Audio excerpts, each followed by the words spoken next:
Everyone, I am Robin Singh. I'll be presenting case 6.1 of the module. My case is yes, teens love their mobiles. So let me first give you a basic overview of the case.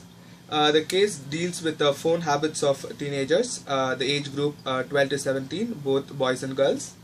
The major finding has been about texting. The researchers have found that texting has become the most preferred interaction mode among teenagers.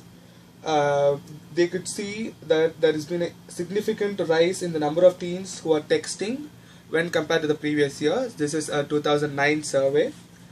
On the right of the screen, you could see a chart which indicates that 87% of the teens who own a mobile have at least texted once in their life. But the survey doesn't stop with that. It leads to more, which are the major activities for which the teens use their mobile phones are for taking pictures, for listening music, for playing games, for the internet. It is to be noted that the internet has been classified as general usage, which is for information per se, and social networking, checking emails, and also to call, which has come as probably the last usage of the phone, which still remains the primary usage. So there have been three questions that I have been asked to answer in this case study. The question first is, how does Verizon make use of this information? So as you all know, Verizon is a service provider. So I believe there are three takeaways for Verizon from this case study, which are texting, internet use, and voice calls. So basically, if Verizon can find out a way to provide more facilities for texting, like cheaper rates for texting or something, it could really help Verizon. And as you could see in my last slide, the teens have been using internet for varied reasons. So if they could find out a plan, a pay-by-go plan or a monthly plan, in which they can incorporate both texting and internet usage, which seems to be the primary requirement for teens in this age group, Verizon could have a really good business plan here.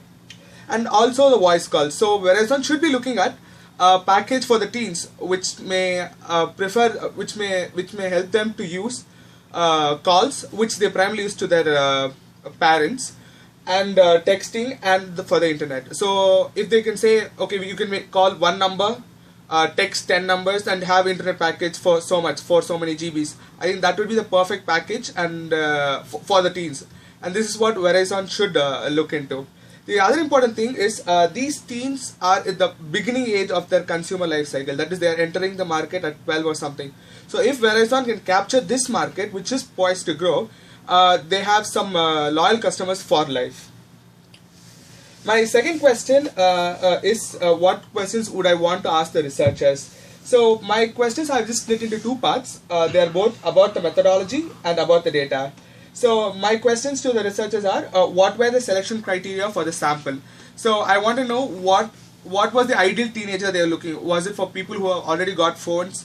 How much hours were these people using their phones or something like that?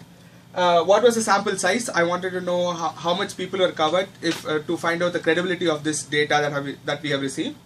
What was the income level of the group? I generally try to find out what is the income level of the family in which the teens who participated in the survey were.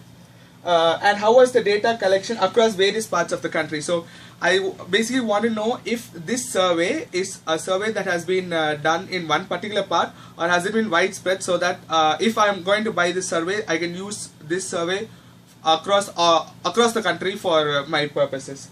So about the data, what I wanted to know was, who pays for these services for the teens using their mobiles? Is it their parents or is it themselves? So we can find out a better way to approach the person who pays for the bills to make it more appealing to them too.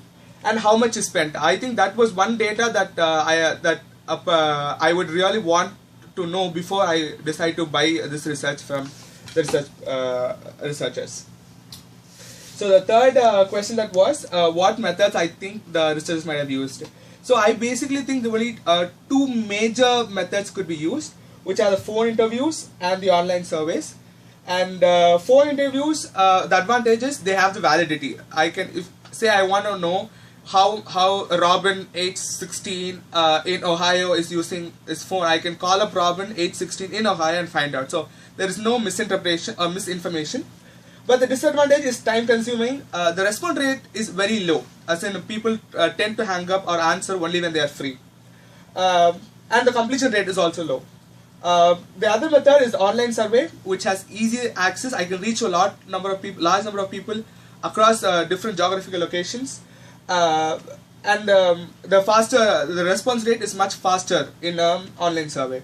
The disadvantages, you can't verify who's taking the survey. That people could falsify that information. And misrepresentation. We cannot get all income groups information. People who do not have access to the mobile phones, we cannot find out there. So it is not an accurate representation of the population. And the response bias could be higher. People may not be answering what they actually do. So that's my presentation. I'll be happy to answer any of your questions. Please post them. Thank you.